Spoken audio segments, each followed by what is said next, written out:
এই মুহূর্তের গুরুত্বপূর্ণ মেঘবৃষ্টি, নিম্নচাপ, শিলাবৃষ্টি, কালবৈশাখী ঝড়, তাপপ্রবাহ এবং আবহাওয়ার নতুন আপডেট ভিডিও নিয়ে আবহাওয়া অধিদপ্তর থেকে এইমাত্র জানা গেল আজ থেকে আবহাওয়ার বিরাট বড় নতুন পরিবর্তন আসতে চলছে।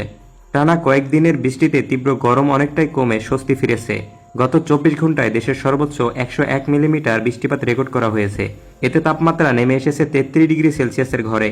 এ পরিস্থিতির মধ্যে বৃহস্পতিবার 30 এপ্রিল দুপুর থেকে পরবর্তী 48 ঘন্টায় দেশের 8 বিভাগে কালবৈশাখী ঝড়ের সঙ্গে বজ্রসহ শিলাবৃষ্টির আশঙ্কা রয়েছে।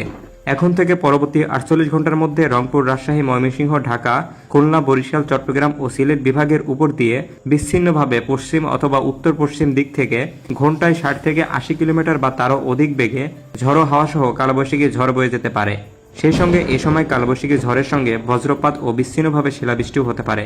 তো প্রিয় দর্শক, আজ এবং আগামী 24 থেকে 48 ঘন্টায় আগামী 7 দিন ঢাকা বিভাগ থেকে শুরু করে চট্টগ্রাম, খুলনা, বরিশাল, সিলেট, ময়মনসিংহ, রংপুর ও রাজশাহী বিভাগ সহ ভারতের কলকাতার, পশ্চিমবঙ্গের জলপাইগুড়ি, মেদিনীপুর, বর্ধমান, মালদহ এছাড়া মেঘালয়, আসাম ও ত্রিপুরা রাজ্যের কোন কোন জেলার আবহাওয়ার পরিস্থিতি কেমন থাকতে পারে এ বিষয়ে কি বলছে আজকের আবহাওয়া রিপোর্ট তা বিস্তারিত জানিয়ে দেব এই ভিডিওটিতে। তো প্রিয় দর্শক, আপনি কোন জেলা থেকে আবহাওয়ার খবরটি দেখছেন এবং আপনার জেলার আবহাওয়ার পরিস্থিতি কেমন তা কমেন্ট করে জানিয়ে দিন। আর প্রতিদিনের আবহাওয়ার আপডেট খবর সবার আগে পেতে ভিডিওটিতে একটি লাইক দিয়ে চ্যানেলটি সাবস্ক্রাইব করে পাশে